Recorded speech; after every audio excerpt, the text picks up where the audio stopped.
You are listening to the iRacers Lounge Podcast, your source for everything iRacing, including driver interviews, race reviews, rumors, opinions, and much more.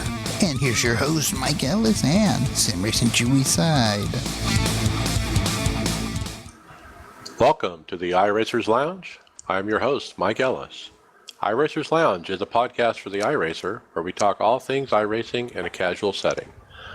Joining me are the usual characters, Chewy Side 55 Carlos Fonseca and Brad Wren. How you doing, guys? Doing good, Mike. All right, no special guest this week. We have a couple feelers out for some people, so stay tuned for that. And the Peak Race Antifreeze Series, next race is coming up here this Wednesday night, I believe, at Chicagoland. So we'll be talking about that next time around. And the like we said last time, the World Grand Prix is on their summer break, and then the Blancpain won't pick back up until July as far as the endurance racing. Too hot to race, I guess. Yeah, well, I imagine just like the the Peaks come off their summer break, I'm sure the Grand Prix guys are happy for a break. Yep. No break for the NASCAR boys. We went road racing. Week started off with a Twitter from a real race car driver. Brad, tell us what you did there. Well, after spending a couple nights completely frustrated with Sonoma, I started to think that this just can't be this bad in real life. So decided to send Timmy Hill a tweet, and since he's run a few races there, and see what he thought. And he pretty much confirmed what I thought, but I still think it is a pretty greasy place. Yeah, he said, I think there is too much tire spin and sliding around on the sim. It's not that way in real life. Yeah, but then seeing some interviews from some of the Cup guys, I mean, a lot of them did talk about just some of the things we dealt with too. That you can break the tires loose, just getting up through the gears, and there's multiple times where they're never getting full throttle either. So I think it's probably a little exaggerated to what we dealt with this week, and especially with the fixed setup being what it was. I think the major problem is heat. Once you get one tire heated up just a little more than it should be, it just becomes miserable. Yeah, and I think that's the overall issue with this current tire model. That's been some discussion on the forums, just with the variance with the with weather and temperature, between sessions, and as soon as it gets hot, the tire just doesn't seem to handle the heat of the track at all. I was gonna say, speaking of heat, I think it was me and Jose did the Friday night open. 126 degree track temp. Oh my gosh. 126 degree track temp, 90 some hair. Yeah, there's a big discussion. We're actually getting into that later about the weather. But what Brad was saying, there was a kind of a side discussion that was going on with the tire fall off is more than what it should be, is what a lot of people were saying. Including, I think Tyler Hudson was weighing in on that conversation too. I don't know. I was watching that race yesterday. You saw how much they fall off, but I think we just have slightly too much. Well, Eric Hudak is gone. Remember my favorite iRacing employee? He left and went to Richard Childress Racing.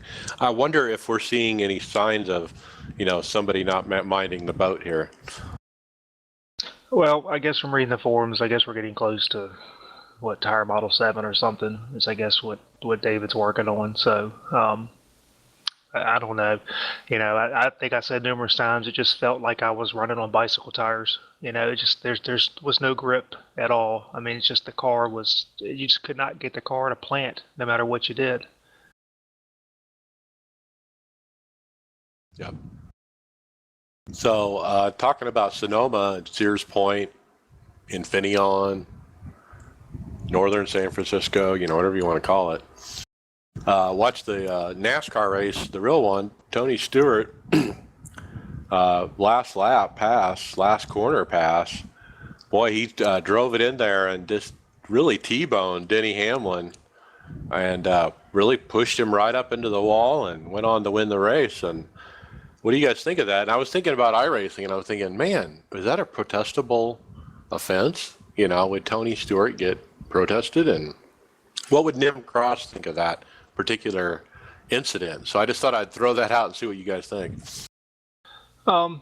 Considering that, 4 corners before that, Denny drove it in too hot. Yep. And pushed Tony out of the way.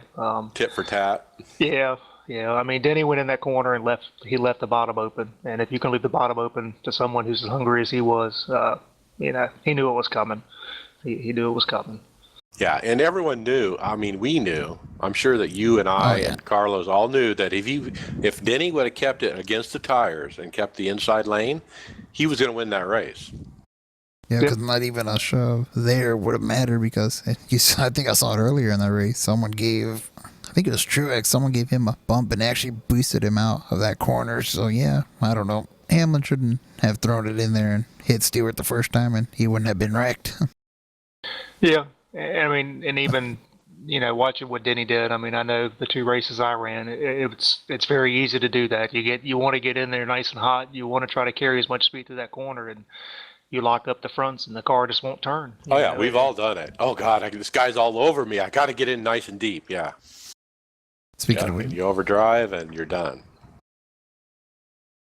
And when we get into, talking about our, even our own races from Sonoma, I mean, the place has gotten so limited with where you can pass that's really the only thing you can do is you've got to run somebody hard into 11 and hope that they'll do that to where you can get underneath them.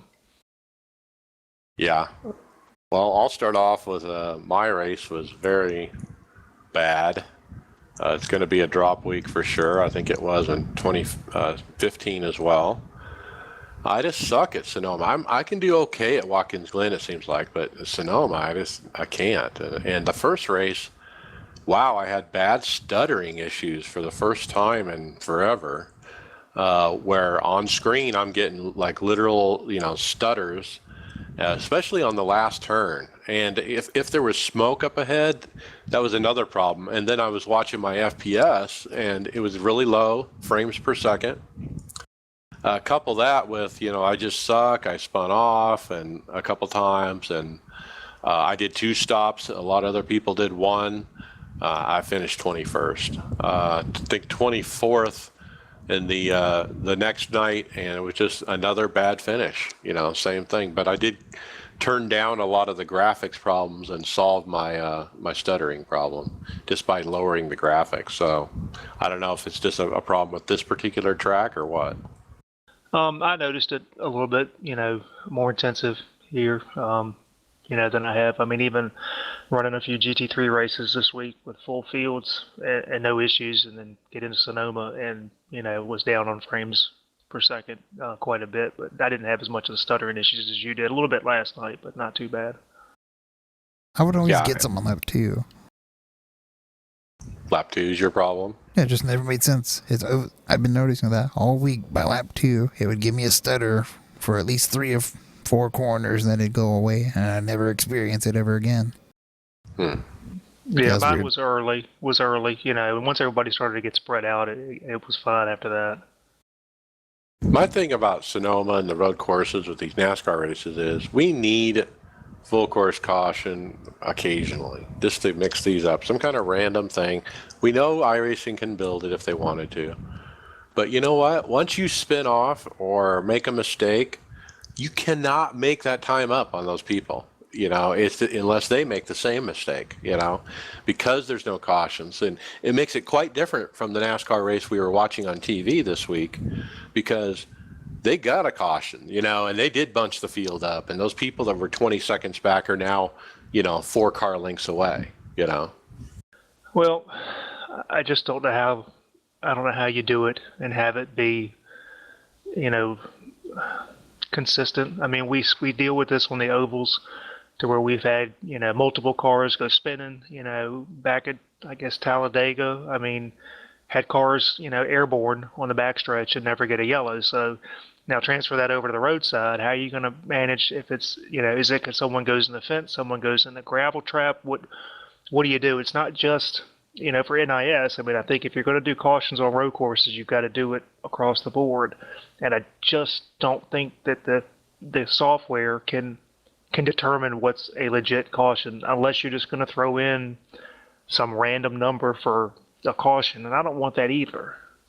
Might as well make it the truck series, right? No, but like if somebody wrecks off and they're in a gravel trap or something for X amount of seconds, boom, I say if a car flips.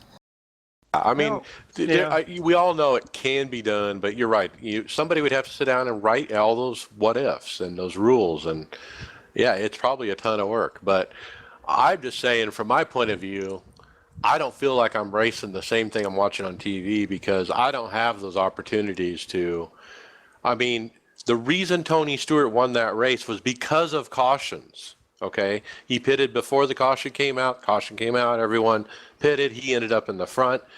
If it was iRacing, Tony Stewart would have never won that race. Oh, I agree. I mean, I agree 100%. I just I don't know what the cure is. It's hard. It is. I mean, I think about the roadside, and I mean, you take like the Blancpain Sprint Series, it's a 40-minute race. I mean, you got to start up front, and the only thing you can do is play a little bit of pit strategy because you got to pit. But it's about, when on the roadside, it's about qualifying well and starting up front because you've got to run a clean race. If you make a mistake, you're done. On that side, I mean, I understand where you're coming from. I don't know what's the best way to handle it. I mean, I guess in hosted, can you turn cautions on for road courses? No. Yeah, I don't know. I mean, I don't know. Maybe you can, and you can throw your own. I'm not sure. yeah, I mean, I know you can throw your own. I mean, I don't know. For live officials is really the only way to make this work. Yeah, and I mean, you look at the roadside. I mean, I wish that when you get a local caution on the roadside, that people would adhere to it, and they don't adhere to that. So, I mean, it's just as bad to where you do get a local yellow, and if I'm driving, I see a local yellow, I'm preparing for a car to be somewhere around that corner, so I'm slowing down, and here comes the guy behind me. He's just using it as an opportunity to get past me. Yep. How do you officiate that? Or even, enforce the blue flag. Yeah, I mean, I don't know if it is enforceable. I guess it could be. Yeah, I just, I agree. We're never going to see the races. I mean, but then again, Mike, at the same time, those two of those cautions were questionable that NASCAR threw. Yeah. A spring rubber. Come on. What appeared to be a rag? I mean, why are we throwing a yellow for a spring rubber? Right. The freaking curbs were doing more damage than what a piece of little tiny debris would do. I know. Like I said, it's just, I'd like to see it. I just don't know how it gets implemented without causing even more issues. I see if a car starts barrel rolling, maybe that'll be somehow detect that. Well, like I said, for a while, for years, I think the cautions were too sensitive on ovals. Now there's to the point where they're not sensitive enough at times. So, but going into my results, open race Wednesday night, finished 11th. Really went into this week expecting to do horrible, and probably drove real gingerly Wednesday night. But got a good finish. 11th, I was happy with. Managed to finish the race with that zero is a incidents. Good run. Yeah, I mean, no incidents at all. Did the 2-pit strategy. That's the same strategy the leaders were doing. So that worked. There was a bunch of guys that tried the one stop, but for the most part, we started to run them back down because of tires towards the end of the race. Didn't run my fix until last night. Ended up with a 10th. So happy with that. Had planned to do the 2-pit strategy again, but leaders, I guess, were on a different schedule. And at lap 21, leaders started pitting. So I said, well, I guess we're doing two stops. So I pitted. Well, needless to say, they didn't anymore. So ended up running 34 laps on the same set of tires. And man, it was a handful by the end of the race. But I started to feel a little bit like Carlos last night. The further I got into the race, the more I was enjoying the track. So I'm actually looking forward to running here again next year. Last night was good again, no off tracks at all. Ended up with 1.4x, and that was just due to the early accordion going into turn 11. But to come away with an 11th and a 10th, I'm happy. Oh yeah. I don't think I think last week I said I was gonna enjoy Sonoma. I did not enjoy it at all. What happened, man? You were so gung ho and just as happy to get here as anybody. So here you got a top 5 though. I did get a top 5 in open. A fixed, I don't know. 17th and fixed. Yeah. Top split, telling you, it's tough. So you ended up in top split, and were there a bunch of road ringers in there? Or? Well, you had like 3 pros. You had Kenny Humpy in there. You had Ray Alfala, all these really Logan Clampett, you had all these fast guys. Oh yeah. Yeah, I mean, like Wednesday night, it was tough because I don't think there was about 150 people registered. So those were, I think second split, but even the guys I was in, I mean, there were quick guys in there. So it's hard, especially when we run the road races, the turnout is considerably down. So depending on where you are with iRating, like Carlos, he's up at 38 something, so he's immediately getting thrown in the top split. And that's tough. I was at 4,000. That Sonoma took me down to 38 after having, what was it, a 27th, I think, in one of the fixed races, all because of a blown motor. That's another thing, not a lot of attrition. No, and that's really surprised me. I expected to see more attrition, and I didn't. Yep. Right. I think in previous years, I've actually gotten halfway decent results by attrition and just surviving and let other people rack out. That didn't happen at all this time, it seemed like. And the other thing I noticed that kind of goes along with that, it's like it seemed in previous years there was like more of these oval. It was like the oval people that were in here, and they were the ones causing the attrition. But this year it didn't seem like that. It seems like everybody could race, and if you kept it on the track, you were going to get a good result. Yeah, I actually should have ran last night with Brad. I think Matt was going to run that race too, and I should have done that because I finally figured this track out. It took me all week to get what these fast guys are doing, but I figured that crap out, and it involves a lot of first gear. Because what it does, it helps you slow the car down even more, getting into the braking zones, and it lets the car roll more. Yeah. I mean, that's what I was doing at the beginning of the week, but I just couldn't control the car, one throttle. That's where I was having all the issues getting out of the corners. Yeah, you got to be real careful on the gas. Late into the run, though, I don't know how them fast guys are doing that still. Still running first gear. I don't understand how they can do that 25 laps on tires. Yeah, I don't know, because, I mean, literally, once you get towards about 6 or 7 laps, I guess it was around 25 laps into a run, man. I mean, it was just so greasy. Big drop off in time, too. Yeah, doing like 120s at that point. Yeah. Yeah, I mean, I even further, I mean, I got to the end of 34 laps, and I was still running 120, so I was happy with that, with my time there. But, I was nowhere as quick as those guys were at the beginning of a run either. Yep. Still, with those 120s, you were doing better than I was, say, in middle of the week, because I would get only at about 15, 20 laps, and I'd be running like 121s. So I couldn't figure out where. Well, no, I mean, it's, like I said, last night was, I got through that first pit stop, and I just started to become a lot more confident with the car. And I realized that you have to get aggressive here. And I just wasn't being aggressive enough like on Wednesday. And, as I got more aggressive, my time kept coming down, and I got better with the car.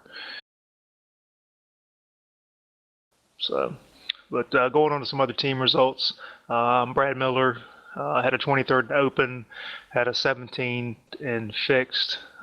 Yeah, he runs about like I do at these road courses. So yeah, I mean it's he's an oval guy. Yeah, some of us are just oval guys. Brian Cozier's again. He's on his summer break for racing for real. Well, he might be back because his Yeah. last race he rolled his car or something, and the whole right side is needs to be rebuilt. So he might be coming back. I don't know. We'll see. Yeah, I saw some pictures, and he's got quite a bit of damage. So, Jose Pabon had a good open, finished sixth, and Wow. 11th and sixth. So, good job, Jose. Oh, you should have heard his rant after that race. He would have been fourth place with that, an open, because he had a great run going, and a lap car ended up getting in his way and holding him off, and made two guys catch up to him, pass him. Yeah, that was a struggle every race. I mean, I don't understand guys that are laps down, especially on a road course that just won't move. And I got they stuck get mad behind a when you few run of into them. I know. I got stuck behind a couple of them last night and just watched guys drive away because you couldn't get past. You only got two opportunities to get around somebody. Yep. Really. And I watched. I watched the eighth and ninth place guy just drive away because I'm stuck behind a guy that's in 25th place. I would get it if they're like racing for a position, but sometimes you see these guys 25th and the next guy's like ninth, 2 laps apart, and he's like racing him like it's gonna matter. Yep. So Jonas took the week off, obviously.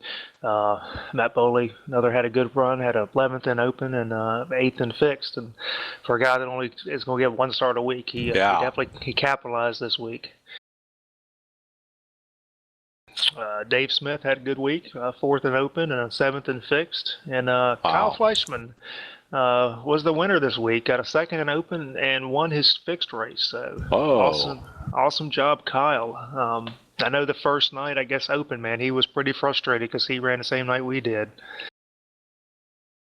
Yeah, he wrecked out early, I think, that race. And I was thinking, oh, he must be an oval guy. But then he comes away from the week with a win. I didn't even realize he won. Yep.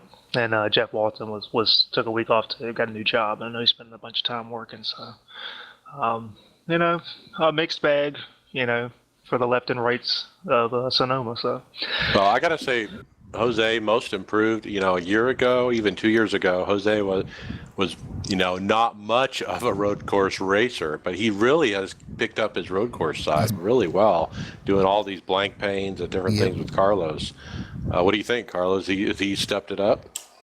Well, the whole pedals deal too that he has and the wheel, I think has really helped him out. But yeah, he's been running a lot of the GT3s, even though they're completely different cars. He's been improving. But it's seat time, and it doesn't matter if it's a Cup car or a GT3 or a Skippy. The more time, the more time you spend running road, the better you're going to be. It translates over. Yep. You can tell in his results on the road course side that he's really picked it up. And if you look at the points, man, he's starting to climb in the points in both divisions. In both series. So it's I'm glad to see Jose starting to turn the season around. Yeah, and Kyle, man, big surprise there, and congratulations. Yep. So we're on to Daytona week. Daytona. Yay! So. Am I going to be competitive? I hope so. This will be the 3rd week of the year that I am miserable just because I hate plate racing. So, and it's full length again. Yay. Full length. Okay. Now I don't like that part. Again, that's what I have to say about that. Yep. At least it's too many miles. times. At least it's 100 miles shorter than the 500. Yeah. Hopefully, it'll go green at some point and. I'm looking forward to this. I told my team earlier this week, we were talking about Daytona. I was just like, I feel anxious and nervous. I usually run good at these plate tracks, but when, the week before or the days before the race, I'm nervous. Am I going to run good or am I going to go there and look like crap like I did at Sonoma, And so I have that kind of anxious thing going on. My wife thinks I'm crazy. She thinks it's a video game, but actually, these are real emotions. Well, I'm anxious and nervous just because it's 4 races a year where you have no control over your race. And I've said before, when it comes to controlling my race, I want to be in control when I don't like having someone else be complete control of my finish in my race. Yeah, I'm excited for it. So I'm looking forward to it. Carlos, you want to fill us in on how the team did for the 6 hours of Glen this past week? Crap. Yeah. Let me get something here real quick. What was I talking about? 6 hours of the Glen. I don't think we had a good finish, did we? Oh, no. We had a decent finish in one of the teams, but with me and Brad Miller, we ran the first Corvette that we got. I don't know what split it was, but yeah, we went for a tumble. Flipped like 8 times or something like that. Got destroyed by a GT3 who lost it. Slammed right into me and just killed the car. Me and Brad decided to quit right there. And then on the other side with Matt and William, one of our onboard guys that just jumped with us, after the 24-hour race. And let's see, they were doing all right. They're actually just as fast as the leaders most of the race. And Matt ended up getting frustrated he wrecked the car like twice. It's just, him. He just got frustrated. And, we're trying to tell him just don't feel bad about it because I freaking destroyed the car, my side. And I don't know where they finished. Oh, no, they finished 8th in class, surprisingly. 18 laps down, but they still finished pretty decently despite having the whole car torn to pieces. And the other one didn't finish. And Kyle and Dave ran like one of those splits that ran like at an odd hour at night. And they were texting us what happened in the race. And it was an odd story from memory here. It was like they wrecked out and they left the sim for a while and they decided to come back and they got back in and drove back to 8th or something. I don't know. Crazy story. I don't know. Yeah, I don't remember seeing any of that, so I guess I missed that. So, yeah, an eventful weekend. I did not participate in that, but it sounds like there's a lot of action. Yeah, so we had originally planned to run a GT3 car, but between Jose and I, we couldn't get our schedules to work out, so... That's one of the hardest parts, is getting the schedule done, and it's like herding cats, like I always say. So, all right, next up, we talked about Ricky Lumpkin from the NFL last week when there was an article of him talking about iRacing and how he loves it, and he does it all the time in his off time every day. Well, another story came out since then from nesnfuel.com, where he actually posted a picture of his rig, of his racing setup with the computer, the cockpit. He's got an Obuto cockpit. He's got triple monitors. Looks like 24s or 27s. He's got a tablet, some nice wheel and pedal, keyboard, and a desktop computer. Am I the only one being driven nuts by the screens being not angled enough? Well, I think that's why I posted this, because I always like to pick on people because of the FOV isn't right. And this is a perfect example of it. I mean, the center screen looks like 2 feet from the steering wheel. I mean, you got to get that thing up in your face, people. The center screen has to be as close to your face as you can stand it. Yep, and he's got a nice 80/20 triple monitor stand, so there's no reason he can't pull that thing up. Oh, yeah. And then the angle on the side monitors is obviously wrong. It's almost flat, Yeah. But, I know he's a big guy. He's a defensive lineman for the NFL. I mean, I understand that, but still, a lot of people don't understand triples. They buy it, they spend the money on it, they set it up, they think they're cool beans, but you know what? You're not using it right. Learn about it, use it right. Absolutely. So, and he had actually, I seen a post the other day, I guess had posted a picture of maybe either his, nephew or son or something, about 7 years old, was actually turning some laps on his rig, so that was pretty neat. Yeah. And we love, obviously his spirit and him promoting iRacing and stuff. But if Ricky, you're out there listening, hey, give me a call. I'll help you out with that FOV and we'll get you set up. But you got to move that stand a little closer to you. Yep. And apparently, Will Vincent, I believe, is with, I think, Race Spot. Is that right? He's the UK announcer, yeah, for one of the broadcasters. Yeah, made a trip across the ocean and has apparently visited iRacing headquarters, and there was a video posted on the forum of him harassing uh, CEO David Kramer. So, and apparently there's some. It's a pretty funny video, but apparently there's more to come. So, keep an eye out for those. Yeah, it's just kind of a fun video. I thought it was interesting. A couple things was he's in David's office, and you get to see the CEO's office and the co-founder of iRacing. It's just a typical office, and he has a typical setup, a desk and a computer. The other interesting thing is there's a whiteboard on the wall behind him in his office. And, it looks like he's a physics professor with all the formulas and calculations and different things I see written on that whiteboard. I'm like, well, boy, that must be the tire model formula calculation stuff. Might be, or could be recipe for, a cake.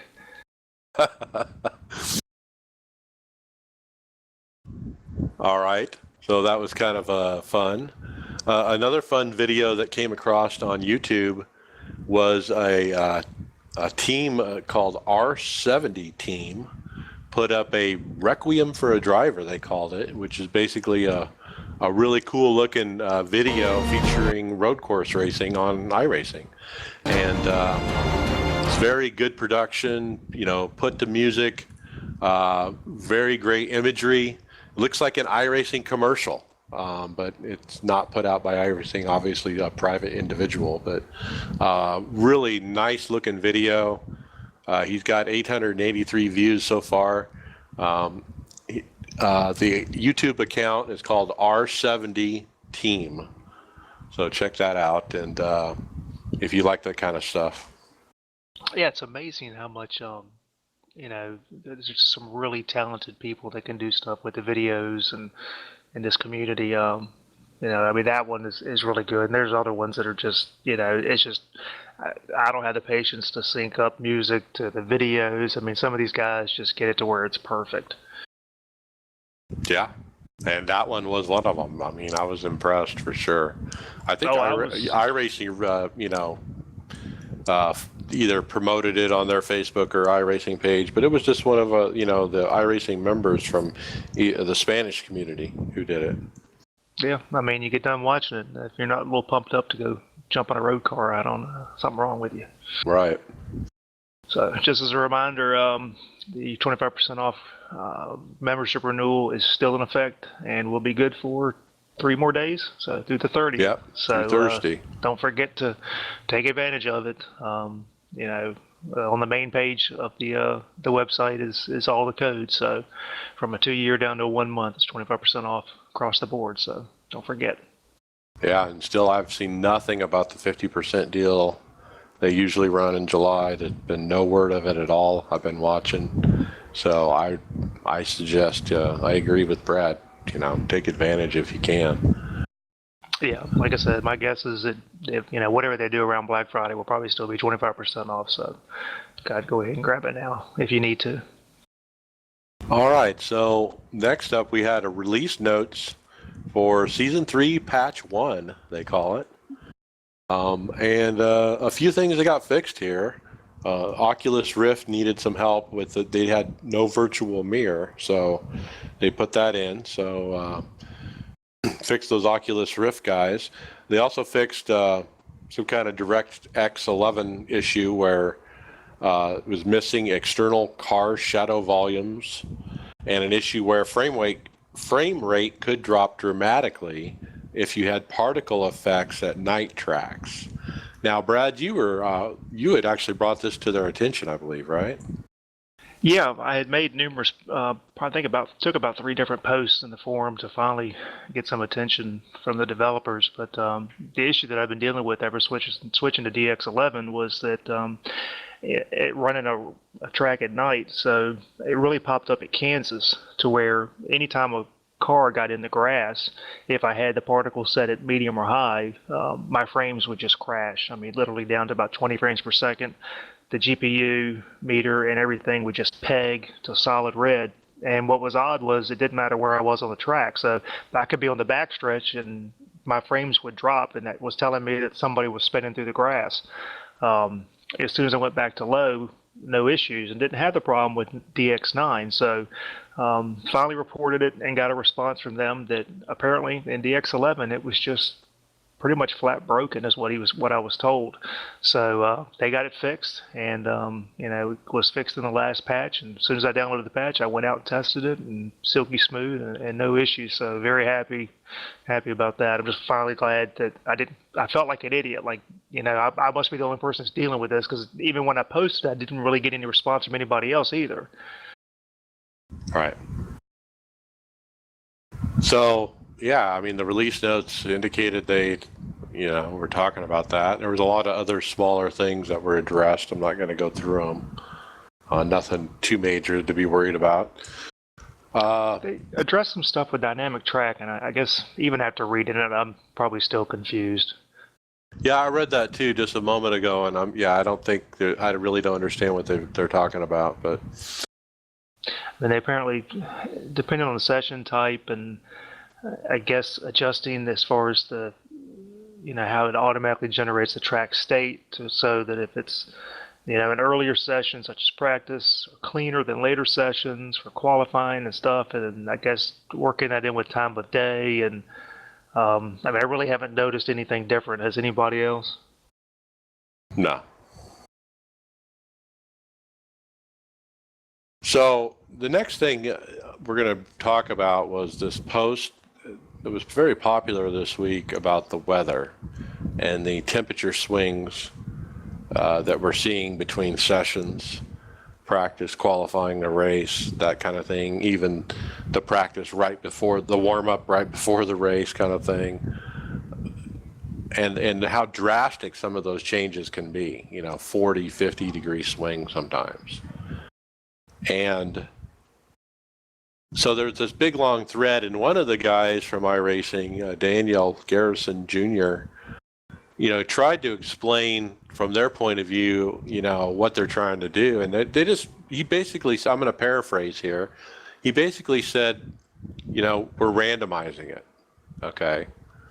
And because you might want to race on December 31st and there's snow on the ground, at that track at that time, we'll, randomize it so it'll pick up some temperature like it's summer, and run it. So that's kind of what he's saying.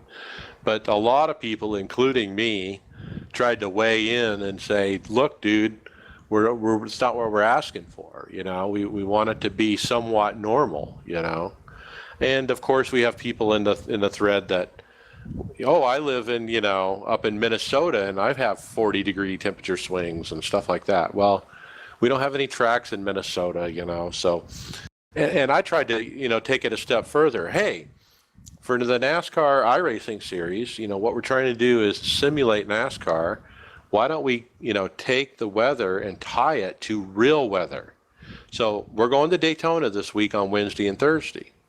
So why don't they look ahead to Sunday's forecast for the real race, this coming, or Saturday night, I should say, in Daytona, Florida. You go to weather.com or whatever and look up the temperature. And then iRacing, that's what they set their practices to match what's happening at the real track on the same week of the real race. And that way people can look at a forecast and say, okay, practice is going to be colder than it is on qualifying. Or, because I can see there's a storm front and it's going away, and you could actually look at real weather and dictate how your sets are going to go temperature wise. Are you following me? Yeah, absolutely. And with the NIS thing, I think that's a pretty easy solution. And I don't see why it can't be done. I mean, we're not running during the middle of winter, so there's no issue there. I mean, if we're going to try to mop this off, the NASCAR Sprint Cup Series, there's no reason that they can't tie weather into that. And I don't need to know exactly what it's going to be, but if it's forecasting to be 90 degrees in Daytona, then have a 10 10, 15, maybe a 10-degree temperature change, as far as anywhere from 85 to 95 or something like that, to where it'll randomize itself in there. But there's no reason that we should go to practice at Daytona and one session you're going to get 65 degrees, and the next session you're going to get 98 degrees. Right. And and this is what's come up in the conversation also is I think the biggest issue is the tires and the amount of change that any sort of weather is causing with grip. You can get an overcast session and compared to an afternoon clear session, and you're talking 3 to 4 seconds a lap different. Like on the roadside, that's insane. That's too much. People are saying that's too much difference, right? Yeah, we're talking seconds. 2 seconds on the oval side at times. It just doesn't change that much. I don't believe it. When I raced years ago at a short track, we would practice in the heat of the afternoon, and we may not run until 9:30 at night, and we only picked up maybe 3 or 4 tenths. That's all we pick up, and that's going from practice, when it's 95 degrees in the blazing sun, at the track set in the sun all day long, to run it at 9:30 at night when the sun's been down for 2 hours. I think I don't want to call it dynamic weather because it's not dynamic, it's random. But I think this is what is showing the flaw in this current tire model, to where it's a guessing game. Yep. You hear the same ones back and forth. Oh, well, you just want to have, you can't adjust and you can't do that's not the issue. I don't want to have to drive the track 2 completely different ways. To me, it is completely unrealistic to be, oh, I get a cloudy session, so we're all going to run 4 seconds a lap quicker. Right. Yeah, and it makes it hard to compare team notes, somebody practices on Monday, somebody practices on Tuesday. You can't compare times at all because of that, And if you took into what I said, if they tied it to the real weather of the real track of the real race weekend, then everyone's gonna be running something similar. If everybody gets on a practice on Monday, it should be the same as the practice on Tuesday, or maybe there's a little variance there. Just for kicks and funs, like 5 or 10%, like you say, but not 40%. No, and again, I can deal with the randomness, and that's fine. That adds to it, and it's definitely a challenge. I just think, one, the swings are too big, and 2, it's the issue with the grip or the lack thereof when you get into any sort of heat. It doesn't make it fun.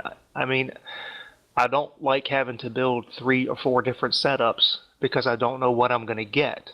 If I swear when they started talking about doing the weather this way, there was a post that they said they were going to look at the average temperature for wherever track it is during normal race conditions, and that's what they would use. I know, that's what I just said. That's what they need to do. They're obviously not doing that. Right, but like I said, I believe when they first announced it, that was the talk of what they were going to do. Right. And I just don't see that happening. And to me, it's like a bingo ball machine where they just crank it out and it just picks, oh, look, 65 degrees and overcast. Crank it a few more times. Oh, look, 98 degrees, track temp's 124.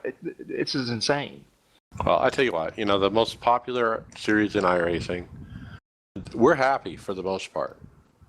It does match NASCAR and what NASCAR does a lot. But this weather thing has really been an issue for a lot of people this season. And, boy, it'd be great if they could address it. It just doesn't seem like, but when we have these conversations on the forum, the iRacing team members, they don't get it. They're just not getting what we're talking about. So maybe they can hear this and hear the conversation. But the other thing that came up on the forums is David Kramer has been, Kamer, I'm not sure how you say that, CEO and founder of iRacing, has been busy. And one of the things that he has been writing about on the forums was some questions or some answers to some questions about asymmetrical handling as far as the cars and torque and chassis twist and stuff like that. So like imagine a car taking off on a drag strip, and they go real fast with the back tires and spin them, and the front lifts, and the left side of the front is like sticking up farther than the right side. That's because of torque and chassis twist and stuff like that, where certain parts of the engine or the transmission torque the left side or the right side of the car a little bit differently, and causing strange things like that to happen. So that's kind of my paraphrasing about what he's been talking about. But he talks about it from a very engineering kind of speak way that's a little bit over my head. A little bit? It's a lot. A lot over my head. You know, but I mean, it just goes to show that, I mean, I had no idea that the cars were modeled, I mean, down this far into the car. You know what I'm saying? Right. That's what I'm trying to say here and communicate is what I'm realizing is iRacing does model this behavior. They model these kind of things that happen in the transmission. Yeah. I mean, an issue was found as far as, that there is a plan to fix it. Paraphrasing, a member found that, there's an issue here, and Dave, basically said, yes, there's an issue and we'll fix it. But, like Mike said, I mean, he explained it way above my head. It's just, to me, it's amazing that, how much goes into each virtual car that we drive. And, I know it takes a lot of time to get each car out. And now you understand that when there's an issue of, one thing to fix something else, it's just like a real car to some degree. You can fix one thing, and now all of a sudden that's going to affect something else. Yeah, and we always knew they modeled engines and tires and chassis, but I don't know if I knew they modeled drivetrain and this kind of very minute kind of detail stuff. That's pretty amazing. It is, and I think the other thing to realize from this, I think we're all blessed that we have Dave Kamer to begin with, who's obviously a genius at this stuff, and there's nobody that can write this tire code besides him, and thank God we got him. Yep. And let's see, there's been a bunch of posts on the forum about some PayPal issues and people trying to use the store and getting a error 512 message, and I think it's the old iRacing thing where you just need to get in and clear your cache, and apparently they were putting some more servers on, but I guess having some internal issues with it distributing the load evenly across the server. So still seeing some issues pop up on the forum, but every response from the staff has basically been clear your cache and log out, log back in and try to get sent to a different server. So it wasn't a PayPal issue necessarily. It was just the typical web iRacing is slow. Yeah. I mean, they said that it's an iRacing issue. So it's... Yeah, I think Saturday there was a lot of posts on the forum about the website being slow for the 6 hours of the Glen. A lot of people were having trouble getting on, and yeah, I mean that's when you get those big events, and like we talked before, I think that's why they've started to spread them out and have more options to run them. While it takes away from the uniqueness of the event to some degree, you've got to try to spread that load, across a weekend as opposed to just one or two, 2 sessions or 1 session. All right. Next up is we got some information that we've had this before, but it bears repeating. The LQSPC meter that's in the upper corner of the sim. You always see the bars flashing different colors and stuff. Let's remind you what those are. L is latency. That's the top one. The number of milliseconds it takes for data to make a round trip from your computer to the server and back. Q, quality. That's the percentage of network packets that successfully make it from the server to you or vice versa. Latency is this kind of the speed or how slow or fast it is. Quality is, does it make it or not? S is called skew. A lot of people call that server, but it's actually called skew. It measures how well your computer is keeping up with the server, though. A small amount of skew is not uncommon and is caused by variances in latency. Significant skew is virtually always an indication that your computer is falling behind the server. That is, it is taking the computer more than 1 second's worth of time to run the simulation forward 1 second in time. That means your computer falls behind the server, leading to skew between where in time your simulator is compared to the simulated world and the server.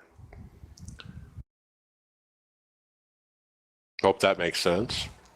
Yeah, and there's been a bunch of posts on the forums with the guys with questions, about the skew, and I think it just pretty much falls down to, or comes down to, if you start to see a high skew, you probably need to look at your computer. I mean, it's just the more complicated the sim gets, the more things they start adding, the graphics and stuff like that. People they need to take a look and understand that, you're going to have to do some upgrades and stuff like that. A computer you bought 3 or 4 years ago is not going to continue to run this game as it evolves. Well, remember, DX9 used the graphic card more than your CPU. But with DX11, it's just the opposite. It's it's more CPU intensive. Nope, other way around. Oh, is it the other way around? Yeah, other way around. Yeah, DX9 was very CPU. Okay, so it is the other way around. Yeah. So, but again, if you start to see that skew raising, that you need to look at your hardware. I mean, it's just what it comes down to. Now, there's a couple other meters here that most people don't know about, but I actually have turned this on. You can turn it on yourself by going to your My Documents iRacing folder, app INI, open that up, in Notepad, look for CPU meter, and it equals 0. Change it to CPU meter equals 1. Save that, relaunch the sim. You'll see a couple additional items there. One is P for paging, and P is how much does the computer have to swap memory into the sim away from other programs. The gray bar measures all page faults, both those that need to read from disk and those that don't, while the colored bar measures page faults that require going to disk. So this has to do with memory and hard drive. C is CPU, and this is how much of your available 1/60th of a second of wall clock time did the sim take to advance the simulation by the same 1/60th of a second? Or how close is the sim to falling behind the server, leading to skew? And the extra meters I mentioned are called G and R, and what those are is G is that measures how much time the driver tells it measures how much time that it takes for the GPU to render a frame. And the other one, R, is to how much time it takes the renderer to queue up the frame for the graphics card. Yeah, so the CPU and then the R and the G, if you've made the switch from DX9 to DX11, you're going to see a lot more activity in the R and the G, where your CPU is going to go down. Vice versa, if you're still running DX9, you're going to probably see more CPU than you will R and G, and it's all about how DX11 versus DX9 uses your hardware. Right. So if you switch to DX11 and you see those increase, don't worry. I mean, that's good, because if you've got a good graphics card, you want to be using what the graphics card's intended for, as opposed to with DX9. It, again, at that point was very CPU dependent. So you may have had a super high-end graphics card, you just weren't using it. Right. And now you're on DX11, you are using it. Exactly. So that forum post is called S bar going red if you want to search for that. I suggest studying those terms and understanding what they mean. That can help you diagnose what issues are, as you have them. It's been very helpful for me. All right, our next topic was, I guess we're going to move on to hardware. Yeah, or not yet. We were going to talk about the crew chief guy. Yeah, that's what I want to talk about.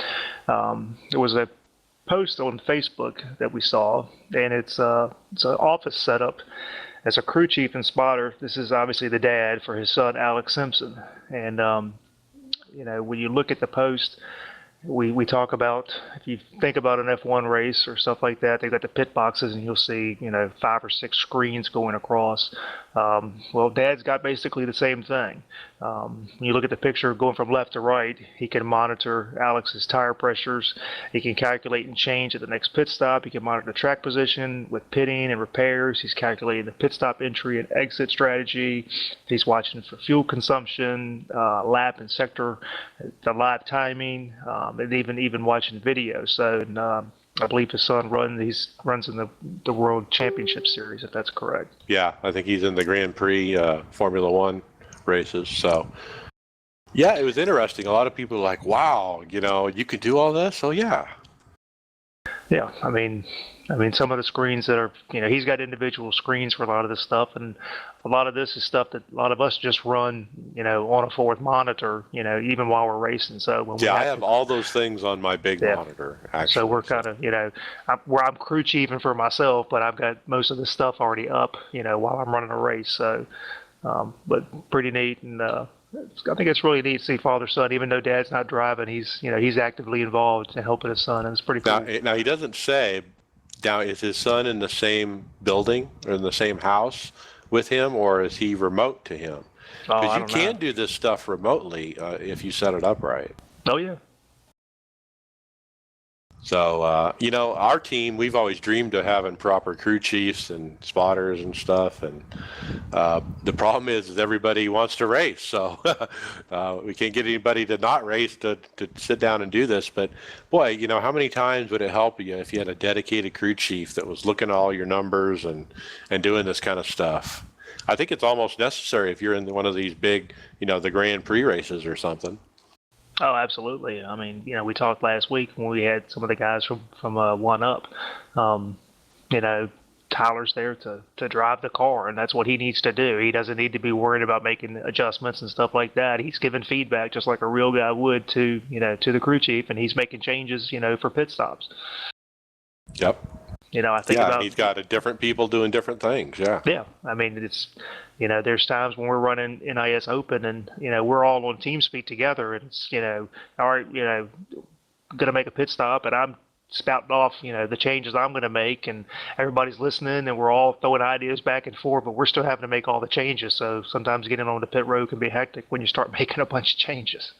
Yeah. And that's kind of a hybrid scenario based on our situation, and I think that's the way a lot of teams probably operate. But this is neat. It was just kind of neat to see, how somebody's set up to do it, Yep, that's pretty cool. All right. Next up is Tony Gardner, president of iRacing. He posted up, we have ordered the Vive for the engineers, mainly Sean, and they're going to take a look at how hard the integration will be for that. And the Vive is the alternative to the Oculus Rift from another company. Yeah, I think the Vive's being done by HTC. Right. And he said, hopefully not that difficult, and we can do it sooner rather than later. Still sort of wrapping up our Rift integration and some other things with DX11. Now, one of our teammates, Lance Gentles, who's been offline for some time, he actually wrote us today and said he got a chance to try this HTC Vive the other day at a friend's house, and he said he cannot wait for iRacing to get integration. It looks like he's going to buy one. Yep, we talked about last week. Just not there yet. Not for me, no. But Lance is one of those risk takers. He'll probably try it.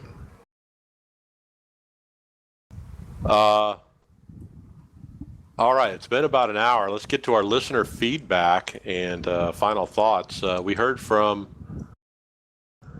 Paul Jennings. Hey, I listened to episode 32 today in the car on the way home from work. Another great show. Thanks, Paul.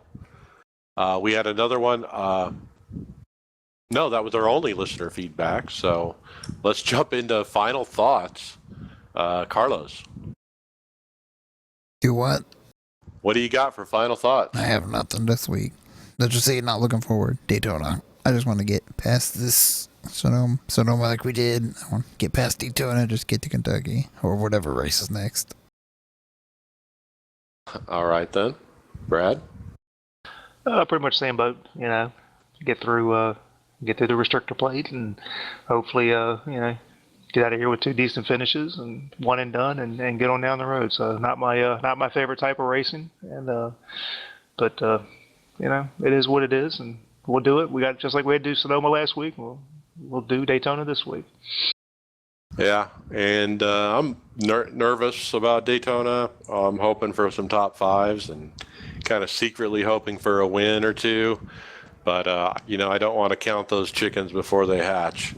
I hope iRacing gets the message on this weather. It doesn't look like they're getting the message. So I hope they can figure that out. So, hey, if you want to interact with us, let us know. We're on YouTube. We're on Twitch. We're on Twitter. We're on Facebook. We're on iTunes. We're on Spreaker. You name it. If there's a podcast app or service out there, you can find us. We're iRacers Lounge. So make sure to check us out. See you guys next time. Later. See ya. Thank you for listening to the iRacers Lounge podcast. Make sure to go subscribe to us at our YouTube channel at iRacers Lounge. Follow on Twitter and Facebook at iRacers Lounge and SoundCloud at iRacers Lounge. See you on the track. Good job.